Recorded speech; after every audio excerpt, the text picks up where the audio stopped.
What up, my fellow Knicks fans? This is your guy Marcellus Ease, and don't panic quite yet. Now, it seems that Madison Square Garden security has yet another run-in with a beloved Knicks figurehead. First, we've seen it happen to Charles Oakley, then Spike Lee, and now to the god himself, Patrick Ewing. Now, the media couldn't wait to get on their best version of "I told you so" about the Knicks, particularly this guy to my right, Max Kellerman. But you have to take a step back and understand that James Dolan does have a contract with the city of New York, particularly with the NYPD. It's called the Paid Deal Unit, and it started in 1998, in which they have a lot of officers off duty working for the arena. Some of them are getting paid over $60 an hour, and the city takes about a 15% cut. Now, of course, some of you are in the know, and like Pusha T always says, if you know, you know that some of the energy, particularly coming from the NYPD, is sometimes not so friendly. So James Dolan may have an issue with some of the presence of the NYPD in that stadium. But the Knicks aren't the only team in the city part of this paid deal unit program.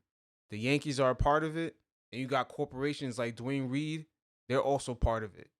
But yet, they don't have the same issues.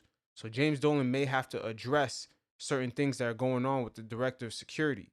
Now, James Dolan used to have a director of security named Carlos Rodriguez, who was basically a convicted crooked cop.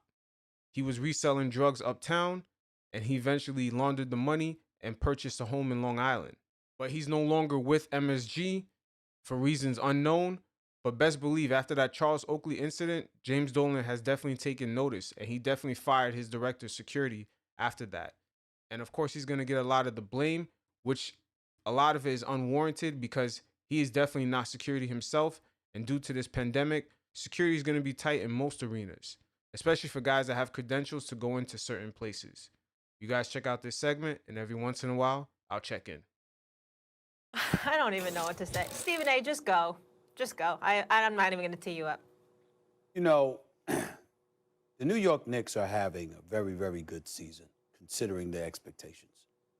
And to see the job that Leon Rose, World Wide West, William Wesley, Scott Perry, and of course, Coach Tom Thibodeau is doing, I just can't say enough about it. Last night, notwithstanding against Milwaukee, clearly they were rusty, had the day off, and they got blitzed. We get that. But they've been very, very competitive for the most part throughout this season. And despite the greatness we're witnessing from the Brooklyn Nets, the Knicks are showing you that this is still a Knicks town because even... Now, that's Stephen A. Smith right there acknowledging that even though the Brooklyn Nets do have the cachet, they have the superstars, that when the Knicks even remotely perform halfway as good, that they're more relevant. He's low-key letting you know right there that the Knicks are definitely more relevant, even on a mediocre day, than the Nets will ever be. Though they don't compare to the Nets in any way, every little thing that they do right, we actually love and salivate over. And, you know, all of a sudden your pride kicks in because you're hopeful for the New York Knicks. AKA, the Knicks have the city's energy. That's all it is. And on cue, there is always something that happens with Madison Square Garden to steal the headlines away from anything positive that's happening with the New York Knicks organization. James Dolan's going to have to check that NYPD energy coming into his arena. That's all he's going to have to do. These guys are getting well paid per hour, even though they're probably not at the arena for that long. But they are taking the energy that they're protruding out on the street and they're bringing it inside the arena.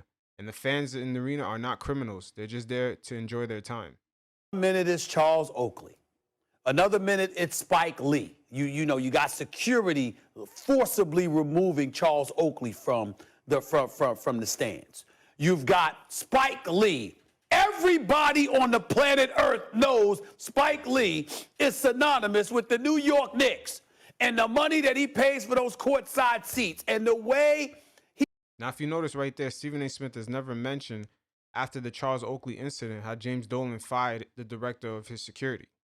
Has marketed and branded and helped brand that franchise on his own, despite the fact that they weren't deserving of it literally for decades. You got a problem with him in terms of his past and whatever location he was supposed to be in or whatever door he was supposed to come through and all of this stuff. And now you have Patrick Ewing. Patrick Ewing never delivered the championship, Max. That much is true. That's about the only thing he did not do for the New. Like most NBA players, that's a little shot. I don't know why he had to mention that, but most NBA players have not delivered a championship to their teams. There's only been a handful of teams in the last 20 years that actually won the championship. I shouldn't say a handful, but there is a limited number of teams that have won the NBA championship. New York Knicks franchise. When you consider the all-time, I mean, what do you say? A career 21-point per game scorer, 15 seasons with the New York Knicks. I'm just looking at him now. You know, going to 2 NBA Finals appearances, stuff like that. I mean, are you kidding me? Patrick Ewing, who has been the face of that franchise for the better part of 2 decades, and he has these kind of problems? Well, we have to look at who was the security that was questioning him like that, because it's a high probability that this guy was born after Patrick Ewing stopped playing, and then he grew up well into his mid-20s or early 20s. It's possible, Stephen A. Once again, even though some people are going to sit up there and say it has nothing to do with Dolan, yes, it does. And the reason why it does is because if you're James Dolan and you conspicuously hold folks in high regard, everybody in the Garden is going to know that. Everybody in the Garden is going to know. Now, whoever the security personnel is that don't know Patrick Ewing. Well, I would just say James Dolan has to check the energy coming from these officers, because even though they're out of uniform, they're all NYPD officers. Make no mistake about it. And James Dolan definitely is going to have to bring up the energy that they're omitting in his stadium. That's the main thing that he's going to have to check. It might be a fireable offense. And oh, by the way, who do you think the 7-footer is? Right. Some dude who didn't play basketball? Listen, and by the way, and if you do know him, but you're still insisting on a pass anyway, for Patrick Ewing, there's just an absence of appreciation and gratitude for what he has brought to this franchise, and it's just the latest embarrassing moment. I'm not going to say the Knicks. It's the latest embarrassing moment for James Dolan's Madison Square Garden. Somehow, some way, here you are again doing something like this. First, they came for Charles Oakley, and some people were silent. Then they came for Patrick Ewing. Charles Oakley and Patrick Ewing? Yeah. Well, James Dolan was silent for the Charles Oakley incident. That's because he didn't like him. But behind the scenes, he definitely dealt with it. Once again, these guys know that he fired his director of security after that incident, but yet they make no mention about it. I tweeted it last night. Like, if Dolan owned the whole Hall of Justice, Green Lantern and Superman would be out of luck. Yeah. Like, what's next? Could you imagine Derek Jeter getting hassled at Yankee Stadium? Even though you are talking about El Capitan, a champion. Well, hold on. 5 times over. Patrick Ewing didn't fail to deliver a championship. The Knicks failed to surround him with a championship team. Let's be honest. He didn't have another all-star to play with on offense. He did have it, but they ran into Jordan. But go okay, and Elijah Wan. Fine. Okay, fine. He got to 2 different finals. Okay. And then in key big moments, they had a few chokes. Patrick Ewing's finger roll, John Starks in the finals. Yeah, it's just been a few, chokes here and there. And by the time Ewing in the, late 90s, early 2000s got to the finals, he was pretty much done.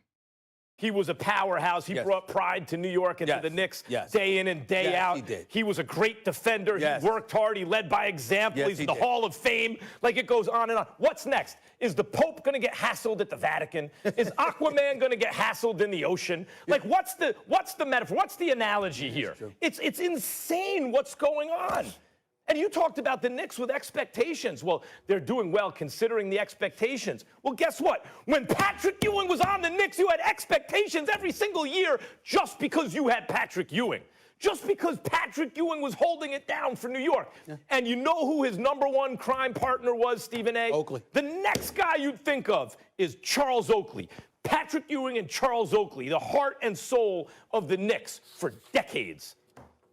Charles Oakley. Excuse me, gentlemen. This is very entertaining, but can I play devil's advocate for a moment? And Max Kellerman went on a hard-ass soliloquy right there. Man, Max right there went in. He's definitely a fan, passionate as hell, but yet he's fronting out here acting like he's not a Knicks fan. Come on, Max. Go ahead. Sure. What if it's some young kid who's not a sports fan? What if they don't know who Patrick Ewing is? What if their boss said to them, you can't let anybody in without security or you're fired? It's COVID. They need the job. Go ahead, Stephen. I mean, do we do special treatment for celebrities? May I just got to play devil's advocate as we're agreeing on everything right here. Please answer all of them. Yeah, Molly's making a lot of sense right there. We don't know if guys right now are pretty much scared to lose their jobs.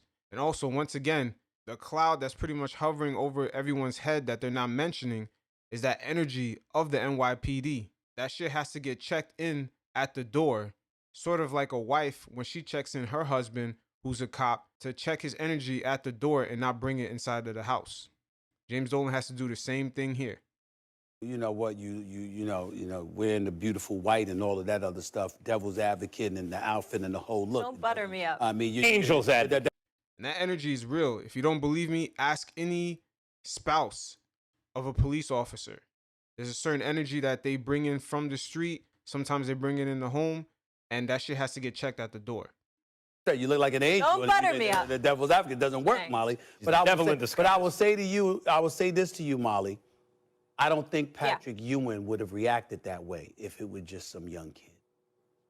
I don't think so. And let me say this. That's not him. That's not who he's not the kind of person that would have felt the need to react that way because one person just did it, not to mention it was some young kid wet behind the ears that was born after he was playing. I don't think Scared about their job. would have. First of all, I don't think he would have done that. Garden security is the same guys, good guys. And there are good guys there. A lot of good guys. And they've been there forever. Yes, Those guys have been there forever. You see them at the fights. You see them at the game. They're great guys. And they're good dudes. I mean, they have jobs to do. They have a boss, but you know they got to do what he says. But they're good dudes. Once again, pretty much all of them are NYPD officers. The paid deal unit is a program that started back in 1998.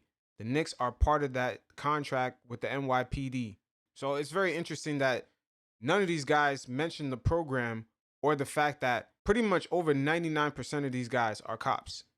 Molly, listen, can we play the Patrick Ewing clip again, guys, possibly? Because if you listen to him, he didn't say there was an incident. That's right. He was talking about hassle where I go, ask for this, da-da-da. In other words, this sounded like something that was ongoing. We have the video. Let's listen. I got the sound. Yeah. But I do want to say one thing, though. I thought this was my building, and I feel terrible that I'm getting stopped, accosted, asking for. Now, you heard the way he said stop, stopped. See, that's that energy. We know particularly when brothers say stop like that, they got stopped by a cop. We all know what that means. And it's a certain energy, particularly if you're in NYC, you in the know. Everybody in this building should know who the hell I am. And I'm getting stopped. I can't move around this building. Like I was like, what the hell? Is this Madison Square Garden? I'm gonna have to call Mr. Dolan and say, geez, is my number in the rafters or what? Now, James Dolan might have to elaborate perhaps with the Knicks media, because we all know he's not gonna do it with the regular media, on Madison Square Garden security procedures. Like, what updates did they make ever since the pandemic, or what updates have they made ever since the Oakley incident, the Spike Lee incident? Maybe they made certain changes for certain reasons. Maybe an incident happened behind the scenes. He's going to have to try to clear this up. Yeah, it wasn't just like he was stopped one time. He said stopped, accosted, stopped wherever he goes, asked for passes. But also common sense says you're in a basketball arena. There's a dude who I'm sure all the fans are reacting to, or whoever's there is reacting to, and he's 7 feet tall. Is it possible that maybe he played basketball and perhaps for that franchise? Yeah, but I'm not going to go to 7 feet tall because there's plenty of 7-footers who couldn't play and that might want to have backs. You know, they might have been former players and they want access to the backs that you don't get that. No, it's not about 7 feet. It's about the fact that it's Patrick Ewing. There isn't anyone that strolls into Madison Square Garden who should not know who the hell Patrick Ewing is. And I think that when you listen to his words, what really, really resonates is similar to what Spike Lee said, is similar to what Charles Oakley said. What you have is a situation where Mr. Paranoid himself, James Dolan, has everyone, not just security, but PR and everybody else reacting to every little thing. He wants people in certain places. He doesn't want the media in certain places. As he should. As he should. It's his building, and definitely you guys are on his back. As he should. A king should protect his fucking castle. He doesn't want just anybody having access and all of this other stuff. It's excessive. It's paranoid. It's something that has plagued anything that's happened inside of Madison Square Garden. Not just the Knicks, the Rangers, everybody in between. Anything associated that comes under the umbrella of Madison Square Garden. There has been similar complaints. It is an uncomfortable environment for. Well, you guys have made it uncomfortable for even Knicks players. And guys like Carmelo Anthony had even mentioned it. It's almost like the Knicks have to face their opponents and the media. So for you guys to say it's uncomfortable for you guys at MSG is an understatement. People to walk in, and it has everything to do with James Dolan and his paranoia. Let me make an apples-to-apples comparison. Here's a guy who never won a championship. It's definitely not paranoia because you guys definitely, as a TV partner and a partner of the NBA, you guys come down on James Dolan as if it's personal. It doesn't make any sense, and I would not be surprised if someone in the upper echelons at ESPN used to work at the Daily News, in which James Dolan has the biggest beef with, because something is up.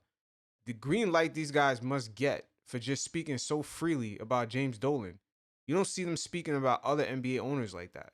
It's just so freely to just kind of speak loosely about this guy, even about things outside of the basketball court or just outside of his business operations. You guys just speak too freely on that. Someone over there is definitely giving you guys a green light to do that, and it's personal. In baseball, could you imagine Don Mattingly, who's a manager of another team, Don Mattingly getting treated that way at Yankee Stadium? No. Right? And that was the same thing. No. Holding it down for the Yankees in the 80s, didn't win championships, great player. I can't imagine it because you have certain levels of organization, certain classes of organization. And I always say a fish rots from the head down. That's why when you just said basically a culture of paranoia from Dolan, bingo. That's what we're dealing with. The other thing we can't ignore is this. Are you ready for this? Want me to blow you away with this? It wouldn't happen to Pat Riley. And he's a coach that left by facts. Now, that Pat Riley situation is kind of interesting because when he left the Knicks, he was actually in negotiations with the Miami Heat a bit too early. And someone that was beefing with the Miami Heat owner, Mickey Arison, had actually leaked out the emails that Pat Riley was having with him going back and forth. And the NBA investigated the Miami Heat and found them liable for tampering. So Pat Riley was not supposed to be in negotiations with Miami when he was. And he was trying to strong-arm the Knicks into giving him percentages of ownership on the team. But of course, these are things that they're not going to elaborate on. Pat Riley definitely was in the wrong in that whole situation. And that's why the league came down on Mickey Arison and the Miami Heat. Remember that. He left, he faxed in his resignation because he was so disgusted with the Knicks organization. They wouldn't do that to Pat Riley. So it's something going on in Madison Square Garden. It's got Dolan written all over it, and it's something that needs to stop. Or people need to bring attention to it. Charles Oakley. Yeah. Patrick Ewing. And Charles Oakley. Patrick Ewing. Yeah. Yeah. You know? All right, we'll leave it there. It was a valiant effort by me to try to show the other side. It is what it is. Once again, James Dolan, he's going to have to check the NYPD officers that are basically working for him at MSG. He's going to have to check their energy at the door. There's going to have to be some policy, some major adjustments made. Because it's one thing to ask the guys for certain credentials, but it seems like there's a certain energy in a certain way that Patrick Ewing was approached that they had to go out to the media and sort of kind of let people know. And we've seen the energy with our own two eyes when we saw how they approached Charles Oakley. That energy was real, and that's pretty much the energy the NYPD have, especially the DTs, on people on the streets. And you definitely can't bring that same type of energy inside an arena where people go with their families and they're there to enjoy themselves. So it is what it is. But of course, the media is trying to put all blame on James Dolan as if he does security himself. It is what it is. Until next time, you guys stay safe. Peace.